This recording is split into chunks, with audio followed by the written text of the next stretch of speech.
Hello, fam. Get that audio check out the way. Those of you with the errant ads, I've already got you put aside. The ads will continue. They will not be on the Archaix 4.0 episodes. They will be on my regular podcast and regular presentations. These 4.0 episodes are they're detail specific to the content. So I'm not going to waste time with preamble, any introductions, and I'm not going to waste any time. Sound is great. Excellent. Let's get started.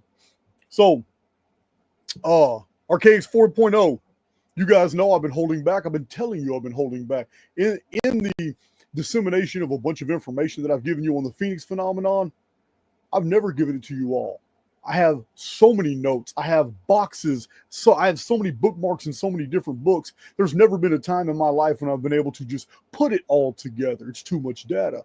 And I wanted it that way necessarily because I've been waiting for a call out. Now, there's all kinds of peons in the field that want to challenge and isolate particulars, but they don't want to attack a thesis. There's not one single individual on YouTube or anywhere else who has challenged the Phoenix thesis. I'm still waiting for that. I haven't seen anything in the field that even comes close other than a seventh grade educated opinion every once in a while. And anybody can opine, but if you're going to attack a thesis, you need to come strong. So because this has been 3.5 years in the call outs and I've got no takers on anybody, even in established academia, I don't care, alumni, I don't give a damn what their educational background is, scientist, just personal researcher, anyone who wants to disentangle all this information and try to show that it is arbitrary, it is fictitious, and that Jason of Archaix is making it up. I welcome that. I have challenged many, many individuals in emails and on public that to put up or shut up. Not one person has taken the challenge. You guys know for a long time I've been telling people, you've got any problem whatsoever with the Phoenix thesis, simply write out all the things that are wrong with it and I will publish it on my channel. I will let my entire community see what your issues are. Not one single taker. So there's no reason to withhold all this data anymore. This is episode 1 of Archaix 4.0. We're going date by date. This is just the introductory video, and yet it is data packed. So this is how we're starting Archaix 4.0, and we are going to mow through these episodes. Because now it's time for you guys to see it all. I'm really confident that more and more people are going to come to the table and realize, holy shit, there's no other theory out in the field that comes this source backed, that comes with this many logic trains. This is the Phoenix phenomenon. It's almost unbelievable what we're promoting here with this phenomenon. But in order for you to see what I see, I've got to lay it all out. And this is the beginning.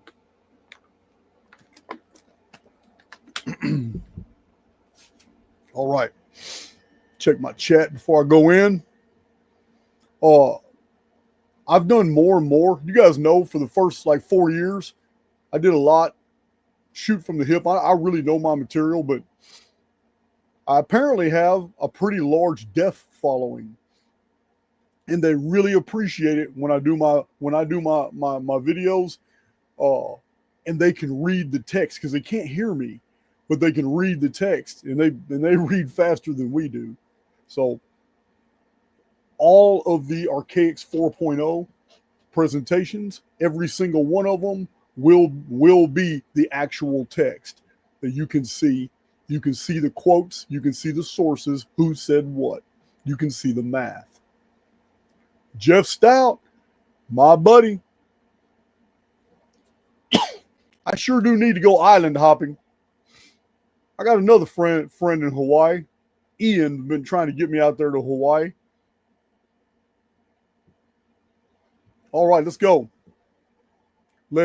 How we say it? Let's do it.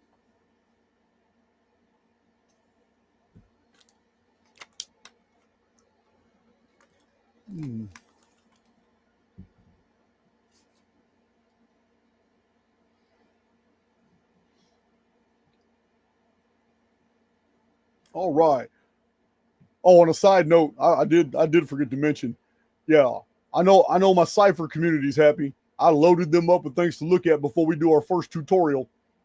Probably tomorrow, live in the Cypher group. But I banged in about 100 new members. So yeah, we're rolling in Cypher.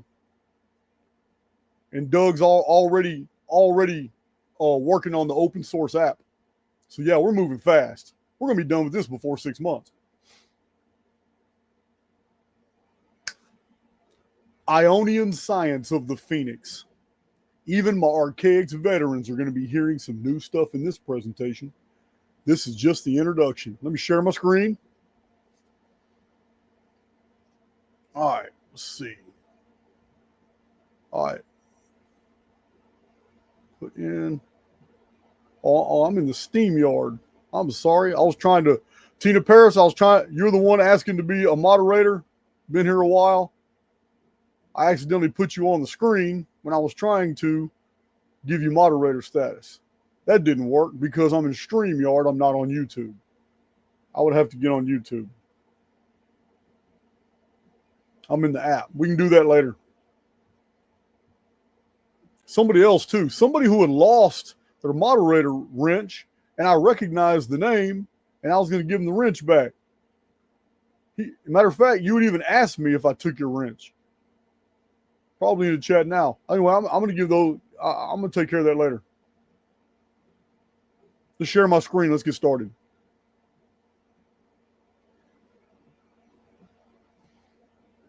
You're going on a ride today. Going on a ride. And the first things we got to realize is we've been gaslit.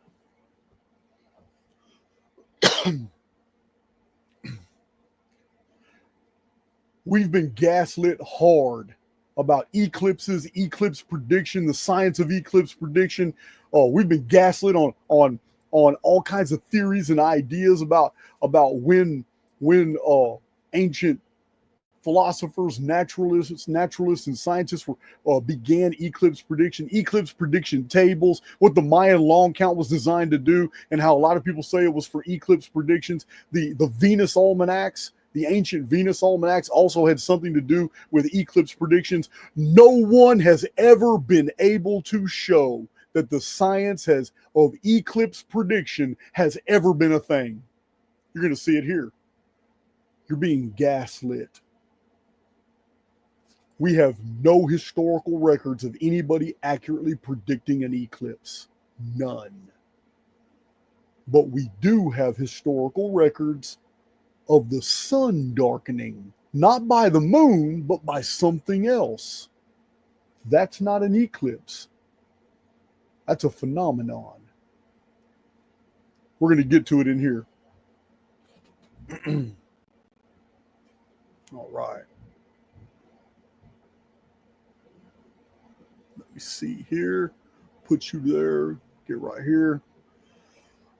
Make sure you guys are seeing what I'm seeing.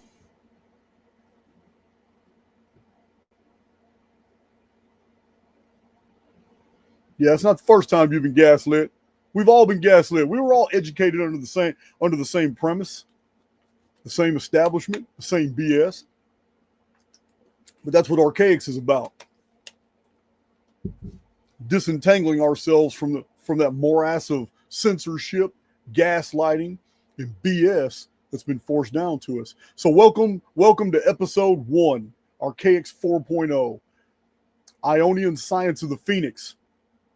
We start with Herodotus of Halicarnassus, ancient city of Turkey. He was renowned as the father of history. He wrote an enormous book filled with facts about the ancient world. I have that book in my library. He wrote that after 5 years of war between the nations of Lydia and Media, their armies met again on the field of battle when something unexpected and unusual occurred. Just as the two hosts were about to clash, the sun darkened, causing both sides to give pause. Herodotus writing that the day was suddenly turned to night. That's in the Histories, Book 174. The two armies were spooked and opted to regard this as a sign that the gods wanted peace. He mentioned 3 times that the sun darkened and not once referred to the moon, nor a regular eclipse in this passage. However, elsewhere in the histories, he clearly relates that an eclipse occurred in 481 BC as Xerxes of Persia marched toward Greece prior to the Battle of Salome. I believe that's Salome or Salamis. Solar and lunar eclipses continued to terrify the Greeks for centuries. In 413, the Athenians delayed an assault to an unexpected omen, a regular eclipse. Another unanticipated eclipse transpired in 357 BC. This is in the book The Mystery of the Oracles. Those of you who want some of the information about the oracles being intelligence agencies will find some of that data in this book. In the whole of Greek and Roman history, not one eclipse of the sun or the moon was ever predicted with any accuracy or recorded for prosperity. You need to understand how true this fact is. In the whole of Greek and Roman history, not one eclipse was ever accurately predicted of the sun or moon. In fact, that both the Medes and the Lydians regarded the sun darkening as an unfavorable omen is further proof it was not the moon that eclipsed the sun. In other accounts, when eclipses occurred, the Persians saw a solar eclipse as a favorable omen, empowering them because the moon represented their culture and the Greeks were represented by the sun. So a solar eclipse was a sign to them that the East was going to defeat the West. The much vilified Immanuel Velikovsky mentioned the discovery at Gaslighting of a monument depicting a monumental relief depicting 2 ancient kings concluding peace while grasping between them an eclipsed sun, a sun that is darkened. This is in the book Ages of Chaos. Gaslighting is Turkish and it means the inscribed rock. It's actually a famous tourist site. The monument correctly reveals that something darkened the sun in 583 and the Medes and the Lydians concluded peace. It is a rock inscription in bas relief at Gaslighting in Asia Minor. It is believed to be a memorial of the truce between the Medes and the Lydians. The king of Media, Cyaxares, with King Nabopolassar of Babylon, conquered Assyria. Later, they were involved in a war with Lydia. Herodotus relates that a king of Cilicia on the Black Sea coast and a king of Babylon helped to negotiate the peace settlement. This king would have to be Nebuchadnezzar II. This is interesting, for this was Nebuchadnezzar II's 24th regnal year. And in the 24th year of his predecessor, Nebuchadnezzar I, in 1135 BC, the sun darkened when the phoenix darkened the sun, as we will have an entire video on. I don't know what episode it will be, but we'll get to it. But it kind of makes you wonder if Nabopolassar was renamed Nebuchadnezzar II because of the sun darkening phenomenon, which had happened in Nebuchadnezzar I's reign in his 24th year. And since Nabopolassar's 24th year was a sun darkening in 583 BC, predicted by Thales of Miletus, perhaps his throne name was changed from Nabopolassar to Nebuchadnezzar II. We'll explore this theory in a future episode. The sun darkening during the Medo-Lydian battle in 583 BC, according to historian Vandenberg in his book The Mystery of the Oracles, occurred in the month of May. May is also the dating mentioned in the Encyclopedia of World Facts and Dates for the battle between the Medes and the Lydians when the sun darkened. And none other than chronologist and naturalist Sir Isaac Newton dated the darkening of the sun to have occurred in the month of May in his Chronology of Ancient Kingdoms, another book I have in my library. A vast object transited between the earth and the sun, occulting the solar light, and the obvious assumption would be that it is the moon. But no eclipse occurred in May of 583 BC over Lydia by any model of computation. King Alliades, don't give me the line, Alliades, why can't they have normal names? Of the Herodotus account, was the father of the world-famous Lydian king Croesus, the richest king in the world at the time. And it was during his reign, according to Pliny the Elder, that Thales predicted the darkening of the sun in 585 BC, in the 4th year of the 48th Olympiad, 2 years before it occurred. Pliny's book was published widely over 19 centuries ago, titled Natural History. Pliny goes on to provide a second method of dating the sun darkening as happening in the 170th year of Rome, which was founded in 753 BC. So 753 BC minus 170 years is exactly 583 BC. And 170 years is precisely 2040 months. Pliny's dating is precise. Concerning the integrity of Herodotus' writings, Frederick Schlegel wrote, "The deeper and more comprehensive the researches of the moderns have been, the more their regard for Herodotus has increased." And Buckle wrote, "The more he is understood, the more accurate he is found to be." Remember, I've said this many times in my prior presentations. I'm a student of Herodotus. I like him because one of the things he said was, "I record what people say, but I am by no means bound to believe it." He said that in the Histories 24 centuries ago.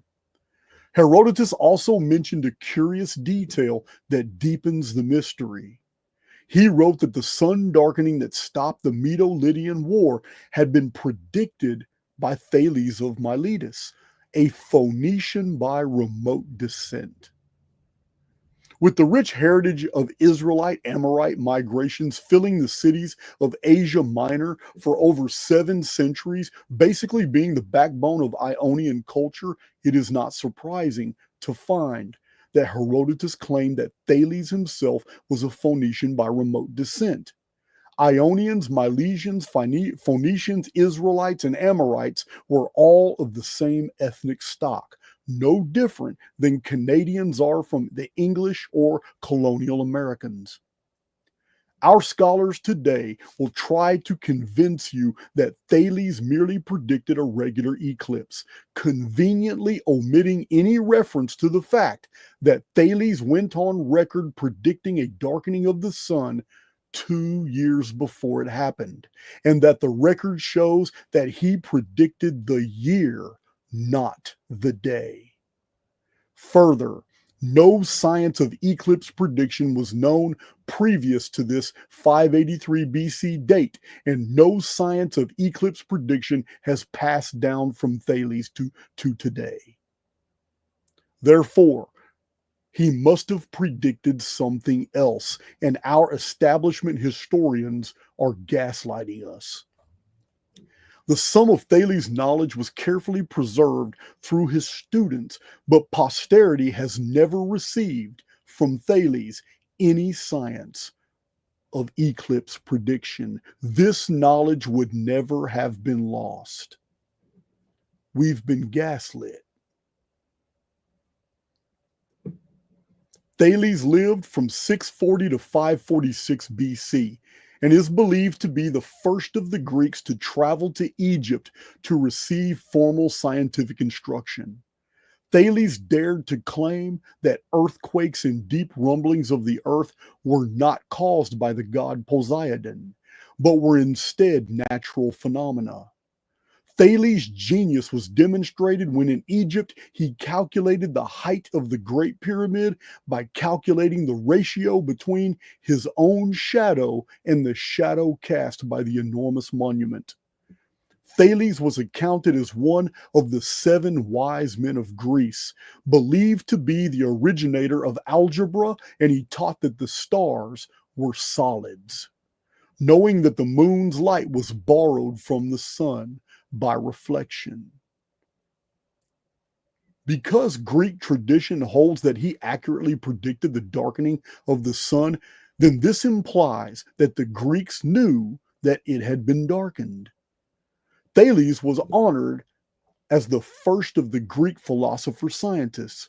He visited Memphis, Egypt, and he measured the height of the Great Pyramid by calculating the ratio between his shadow and the shadow of the monument.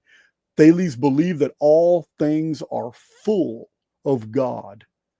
It was his accurate prediction that brought instant recognition to Ionian knowledge, philosophy, and beliefs. With the rich heritage of ancient Israelite migrations through the cities of Asia Minor for over 7 centuries, it is not surprising that Herodotus mentions that Thales was a Phoenician by remote descent. Nor was it surprising that the Ionians, the ancient Danaan, drew much of their knowledge from Egyptian sources. Unlike the superstitious myth makers of antiquity, the Ionians were the first to provide natural explanations for seemingly mysterious phenomena. The Ionic name Anax, prefixing many names of people 25 centuries ago in the Greek states, was derived from the older prestige of the family of Anak, considered to be a race of giants compared to other peoples, known as the Anakim in the Old Testament records. The undisputed authority of Greek antiquities, Robert Graves, wrote that the ancient Greek memories of Anax are those of the biblical Israelite traditions of Anak. Thales was little different than any biblical Israelite. He believed in the soul's immortality according to Diogenes Laertius, and he completely rejected the Homeric and Hesiod cosmologies borrowed from the East. Thales began the Ionic school of philosophy. His intellectual pupils and their students in order being famous men: Anaximander, Anaximenes, Anaxagoras, Diogenes, Archelaus, and Socrates. He was the teacher of the famous philosopher, mathematician Pythagoras. It is critical to understand that Thales was the beginning of the Greek intellectual and scientific world, and that he passed down no science of eclipse prediction. This exposes today's scientific establishment as gaslighting us into believing that the sun darkening he predicted was an ordinary solar eclipse. In fact, as we will review later in this presentation, the Ionian school passed down a body of knowledge that proves it was not an ordinary solar eclipse.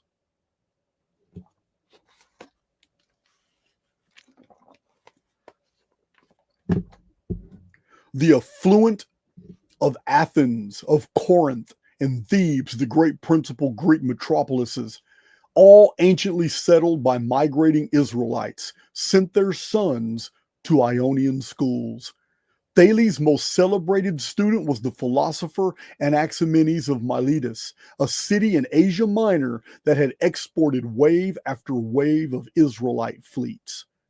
Anaximenes also had two famous students, Anaxagoras of Clazomenae in Ionia and Diogenes Laertius.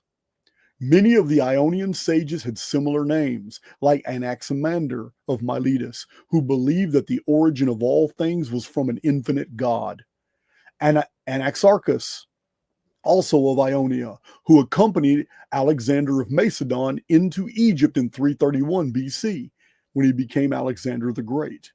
The popular Ionian root anax, found in so many Ionian names, betrays their Israelite origin, as well as the name of their culture, Ionia, from Io, pronounced Yo, the Egyptian cow goddess, also called Hathor. Remember the story of the golden calf. The Ionians were the descendants of the golden calf worshippers of the Old Testament. Those who fled Egypt, not overland, with the Moses story conveys, but on fleets of ships led by sea crops. And in the story of sea crops, they founded ancient Greece. The great Medo-Lydian war that serves as backdrop to the sun-darkening events was caused by the rising influence and presence of Israelite-descended peoples in Asia Minor. Overrunning the Ionian cities of Miletus, Ephesus, Pergamum, Thyatira, Sardis, and the others. Both the armies of Media and Lydia would have had Israelites in their hosts. The empire of Lydia was made up of an influx of Gemiri, the Scythian settlers migrating in waves from the northern Assyrian frontiers. The whole of Phrygia was overrun in 687 BC by Israelite descendants. The Lydians spoke Greek, but were relatively insignificant until their population swelled with the newcomers. In the biblical prophetic text of the book of Isaiah, chapter 66, verse 19, the prophet specifically mentions that the Israelites will occupy Lud, which is Lydia, Turkey. Herodotus was from Halicarnassus in Turkey, as were the cities of Asia Minor, like Miletus and the Greek cities Paul mentioned in the New Testament that were the cities of the lost sheep of the house of Israel. Among them was Ephesus and Pergamum. Ephesus had an ancient temple of Diana and was a city of learning, as was Pergamum, where the biblical record asserts Satan's seat was. A library more ancient than that of Alexandria that had 200,000 books by 300 BC was the Pergamene Library, and it had a wealth of collections from more ancient civilizations of the Near East, more than the libraries of Rashamra, of Byblos, Ugarit, and even Mitanni of old, the capital of the Amorites.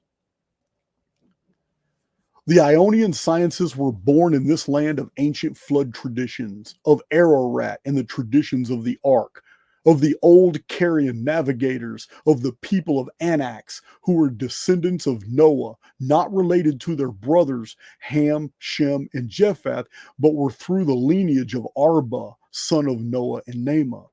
These direct descendants of Titan-born Noah were themselves gigantic and a threat to the sons of Noah who had been born on the other side of the great deluge. They also possessed greater knowledge of the antediluvian sciences and histories, for they had not abandoned their patriarch, Noah. Yes, in the story, Shem, Ham, and Japheth abandoned the patriarch, Noah, and Noah's house was raised by his own kin that were born after the flood, because Naamah continued to bear children even after the flood, and these children were gigantic. They were of pre-flood genetics of Noah and Naamah, and one of those kids was Arba. And Arba was a giant, and he gave rise to Anak, and Anak was the father of the Anakim descendants, who were gigantic. It was the ancient land of Turkey that the Medo-Lydian War played out, and the sun darkening stopped the conflict. It is where the monument of Yasilakaya stands that recorded the event.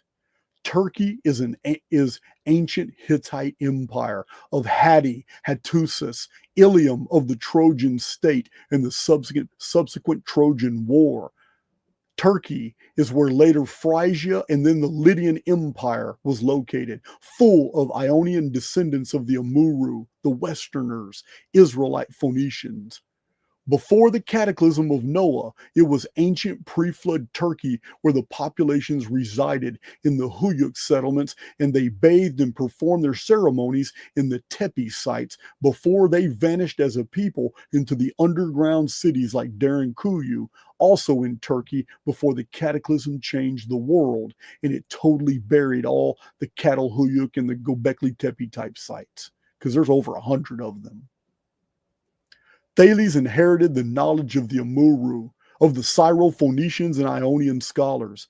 Nowhere in this vast corpus of records uncovered by archaeologists, historians, and cited by ancient authorities is there a hint that there was a knowledge of eclipse prediction. And this is made more profound by the fact that none of the Ionian scientists, not Thales, not Anaximander, not Anaximenes, not Anaxagoras, Diogenes, Archelaus, Socrates, or Pythagoras left us any hint of such a body of knowledge. Not only did these men, Thales, Anaximander, Anaximenes, Anaxagoras, Diogenes, Archelaus, Socrates, Pythagoras, or any of these ancient Greek naturalist scientists, philosophers, the seven ancient wise men of Greece, none of them, not Socrates, any of them, not Solon, ever mentioned a single house of the zodiac. None of them.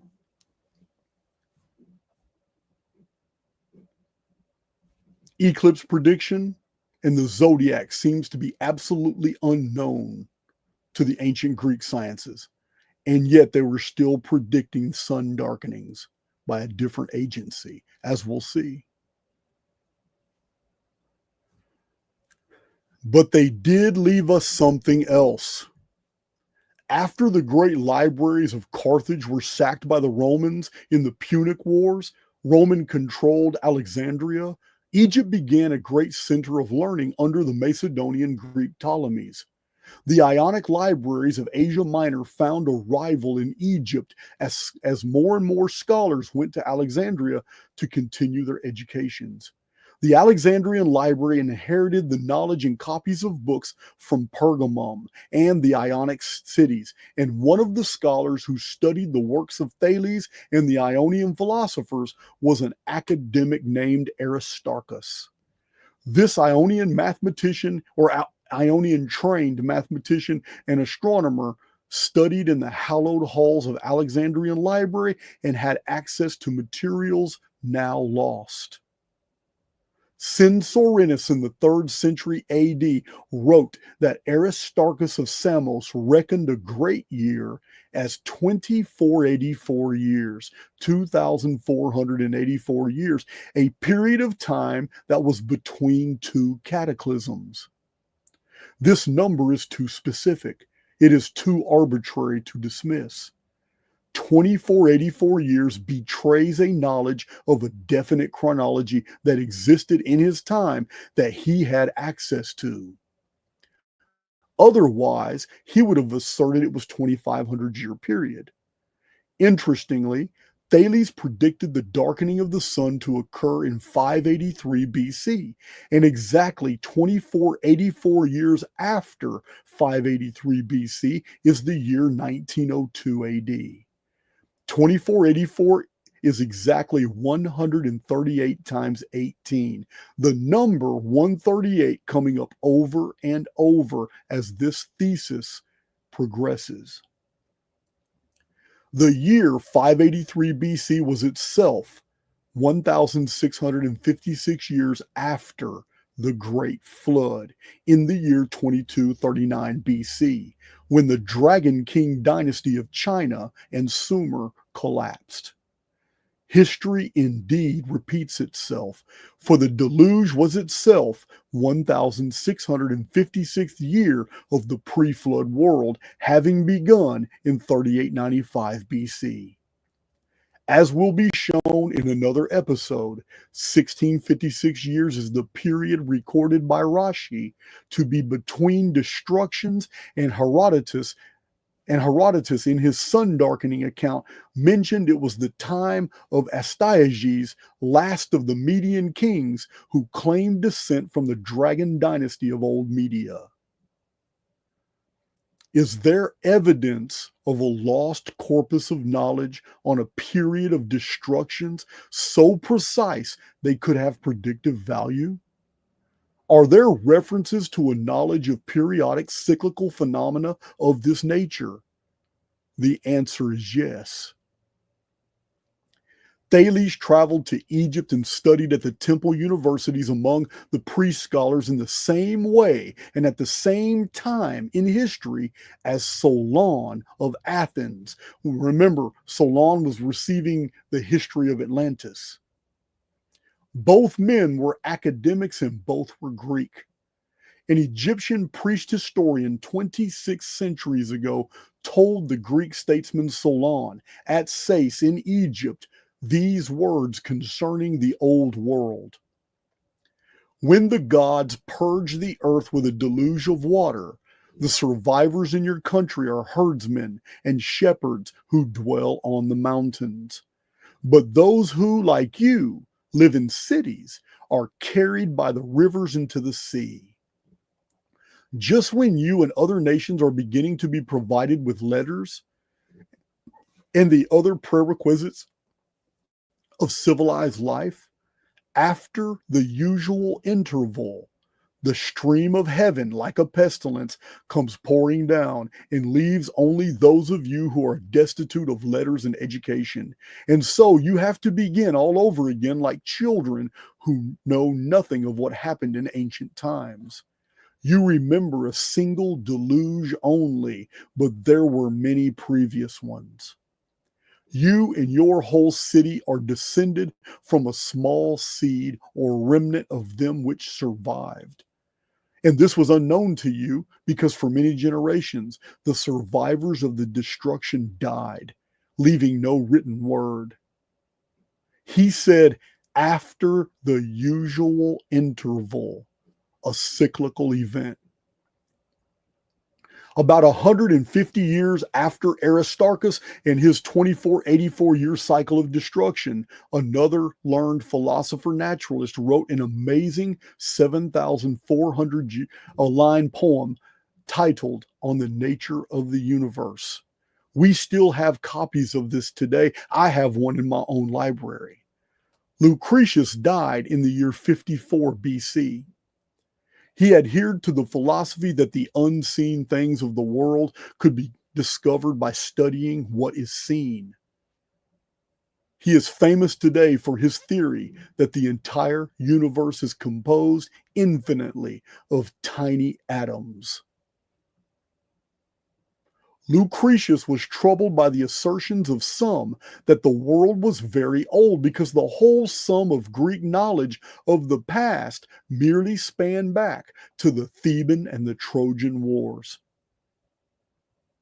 He wrote that the history of the world was one of earthquakes that caused entire cities with their citizens to sink to the bottom of the seas, and that the great flood that destroyed whole races of men was only one cataclysm in the cycle of quakes.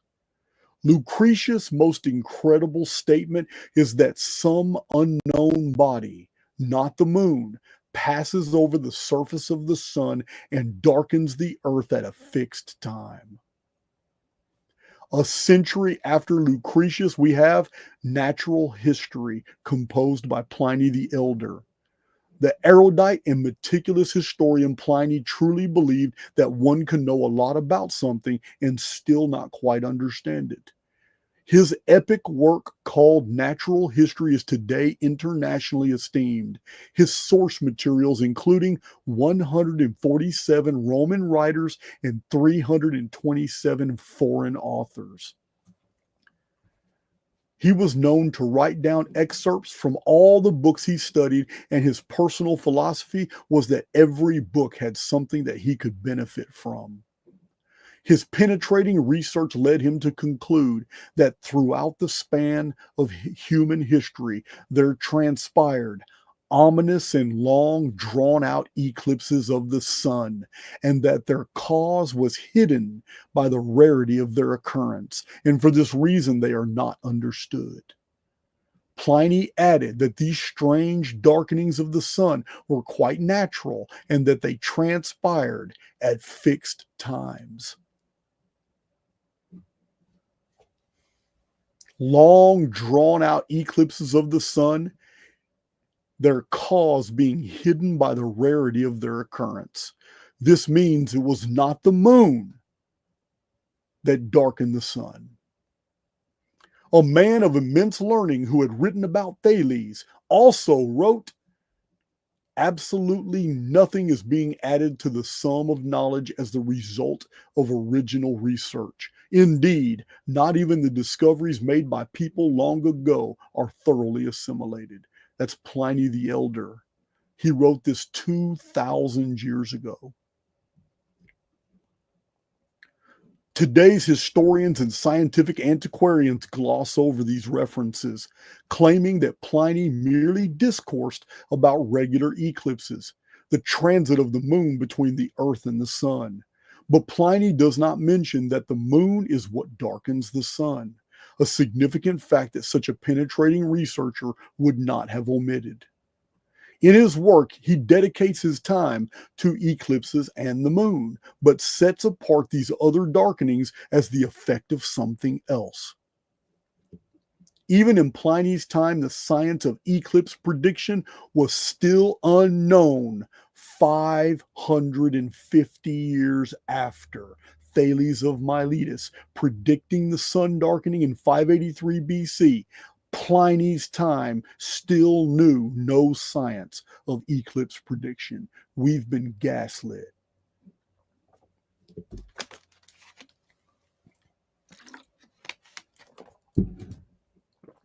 Almost 300 years after Pliny, Arnobius, a Christian apologist in Sicca of Africa in the 4th century AD, in his first book wrote, "Ransack the records of history, written in various languages, and you will find that all countries have often been desolated and deprived of their inhabitants. Every kind of crop is consumed and devoured by locusts and by mice. Go through your own annals, and you will be taught by these plagues how often former ages were visited by them, and how often they were brought to the wretchedness of poverty. Cities shaken by powerful earthquakes totter to their destruction. What? Did not bygone days witness cities with their populations engulfed by huge rents of the earth?" This is a remarkable passage because Arnobius alludes here that even after all the book burnings of Carthage, Pontus, Asia Minor, Alexandria, Gaul, and Rome, by his day in the 4th century AD, there were still enough historical accounts preserved for him to make this statement. How often former ages were visited by them. In the 1st century BC, according to Cicero, astrolabes and inventions existed that aided in performing the operations of the sky. Marcus Aurelius possessed a globe. It should have said Marcus Aurelius possessed a globe, which demonstrated the motion of the sun, moon, and planets made at Syracuse, Sicily. Cicero claims it was a very ancient invention and that a similar model was located at Rome. And here is where we introduce a really weird synchronicity about Thales of Miletus. Earlier, it was shown that he predicted the sun darkening of 583 BC and that Aristarchus' great year was 2484 years, a period and that 2484 years after 583 BC is the year 1902 on our calendar. In the year 1900, sponge divers found a shipwreck at the bottom of the Mediterranean Sea near Antikythera, Crete. Among the treasures was an unrecognizable lump, but it was brought up and placed in a museum storage and forgotten. In the month of May 1902, a researcher studied the mass and discovered the Antikythera computer. The highly complex device had been excavated from the wreckage under the Mediterranean of a 300-ton ship on its way to Rome, loaded with the plunder from the Third Mithridatic War. I've got a few videos about the Poison King and Mithridates and how he went to war against Rome. It had been sunk about 60 to 70 BC. It was publicly announced that the Antikythera device was indeed a sophisticated geared computer older than 2,000 years, used to chart astronomical orbital periods of the moon, sun, and planets, both forward and backward in time. So incredibly complex is the mechanism with its precision cut differential geared systems that it is evident that the technology required to manufacture the metal computer is more sophisticated than the mechanism itself. This is a clearly defined point of, there is a clearly defined point of reference marker on the wheel of the device. The months are described in Greek, and the specialist, Dr. Derek de Sola Price, who has studied the computer extensively, calculated that the pointer indicates to about the date 586 BC. Zechariah Sitchin studied the computer and published that he thought the indicator was closer to 584 BC. The fact that Thales of Miletus and Archimedes were the Ionian were believed to be the builders of these ancient astronomy devices means that the indicator on the Antikythera computer would actually mark the year 583 BC. This would make these devices to be an Ionian science. These were not designed to predict eclipses, which is a common deception promoted by the establishment, but designed to show astronomical cycles. That Thales predicted the sun darkening in 585 BC for the year 583 BC lends credit to Cicero's assertion that Thales was the inventor of the instrument. David Hatcher Childress wrote, "What the Antikythera device has shown historians is that the ancient world did in fact have a higher science than we had previously given it credit for." The fact that Thales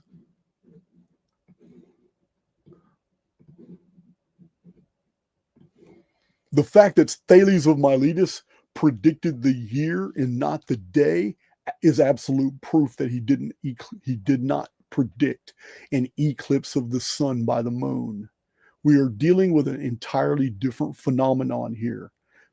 Ionian science was very sophisticated, just like I itemized with their beliefs. Their beliefs were very, very sophisticated. They were Greeks of the Ionic school, and they did not follow the Greek mythological, basically founding mythologists of Hesiod, Theogony, and Homer. If you doubt how sophisticated these ancient people were, let me share my screen again and show you exactly what we're talking about that Cicero is claiming was invented and built by Thales of Miletus. I'm going to show it to you.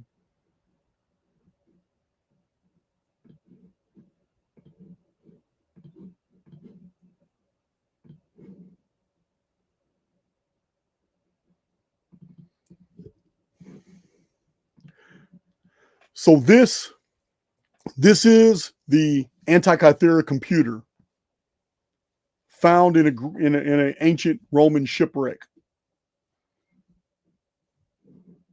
This is what it would look like cleaned up. It's been X-rayed, CT scanned, MRI'd, everything.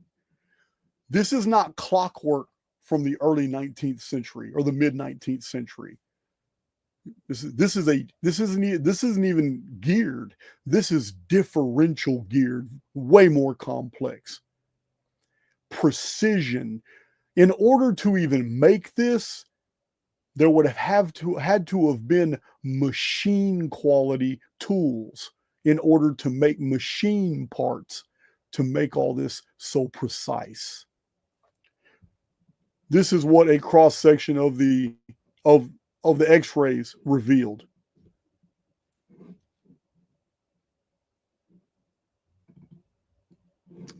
This is what it would actually look like. This is 600 years BC, 26 centuries ago. There were men making things like this to help them compute astronomical cycles both forward and backward in time. And for some reason, this device here has a Greek marker, a frame of reference from which all calculations go forward and backward in time. It is marking the year in our calendar 583 BC.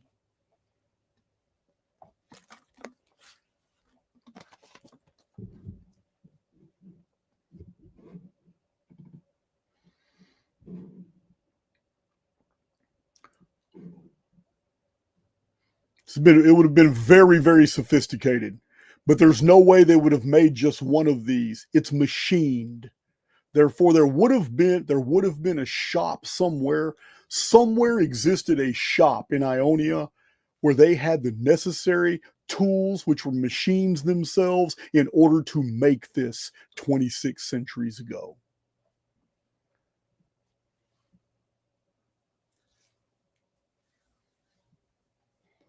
We've been gaslit. This is not an eclipse predictor. There is no way you can predict eclipses on this device, but you can see where all the astronomical bodies are going to be located at any time in the past or any time in the future using this device, going back as far back as 713 BC.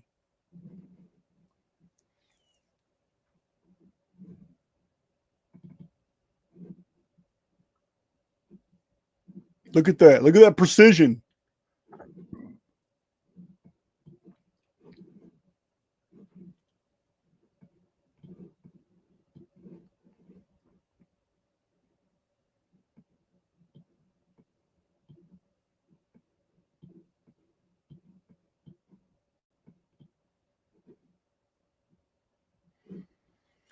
So Cicero said that these devices were built by Thales of Miletus. Thales of Miletus has gone down in history as predicting the darkening of the sun in a certain year, not a day.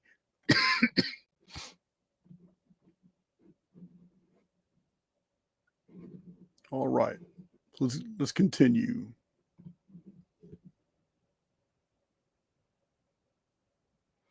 Mr. C, I agree. That's CNC and computer precision. There is no doubt. Just like a bunch of the stone monuments we've seen, all those molds and cutouts I've shown in prior videos. The reason archaeologists are baffled and they can't identify any of this is because they're looking at the negatives. The positives, which is the material that was extracted, was already completely measured out by computers and extracted from the cliff face. So they see these weird shapes and indentations, but that's merely the mold that's left behind. The actual materials were removed. In situ, whole tables, credenzas, all kinds of mantles, all kinds of portals, doors, all of it was removed in situ by an advanced technology that we do not have access to today.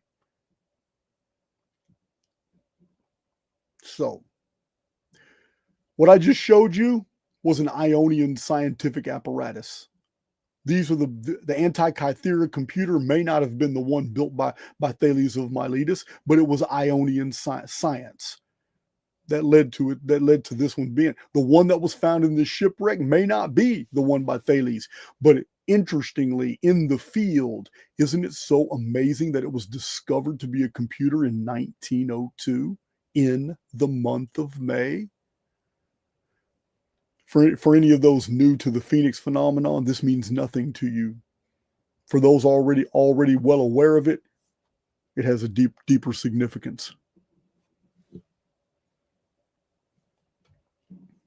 So the year 583 BC was the beginning of Japanese kingship. It was a departure from the age of myth to the historical period. What happened? What happened in Japan that all of a sudden they decided this begins our historical period? Everything before that is the age of legend and myth. At this time, 583 BC, the urban Bahia culture was born in Ecuador. Get rid of that. And it would flourish, an exporter of South Central American culture. Actually, it would flourish until 522 AD, which was also a Phoenix year. After centuries of the old 8-year cycle calendar practiced by the oracles of Delphi and its satellite oracles and shrines through the Mediterranean and the Aegean, in the year 582 BC, the Pythian calendar introduced its year 1 in a new 4-year cycle copying the Olympiad calendar. What happened in 583 BC that caused the very next year to be a whole new calendar for the Oracle of Delphi? And now, the following facts demonstrate just how incredible these histories are, just how astonishing these revelations are, and how we have put this history back together. A. Thousands of libraries throughout history with millions of texts have been accidentally or deliberately destroyed, and we no longer have these accounts. This is evidence from the fact that Thales, Aristarchus, Anaxagoras, Lucretius, Pliny, and others provided information about Phoenix they had gathered from the books of their time. Many witnesses throughout antiquity were either illiterate or their writings were transmitted on perishable media: paper, leaves, bone, bark, wood tablets, parchment, skins. We would not have access to those. They have already decayed. C. Inclement weather, thick overcast, or even daylight would have prevented anyone from seeing and recording the transit of Phoenix, or for that matter, any astronomical body. D. Many appearances of Phoenix, comets, or asteroids that would ordinarily affect Earth in a direct transit go unnoticed because these celestial objects pass over the ecliptic on the other side of the sun or too far away to be seen from Earth's position. E. We know that Phoenix is responsible for the violent death of millions of people, maybe even hundreds of millions, and many of those who perished, had they lived, would have left us records of what happened. That we still have so many records to be able to put these presentations together is simply amazing.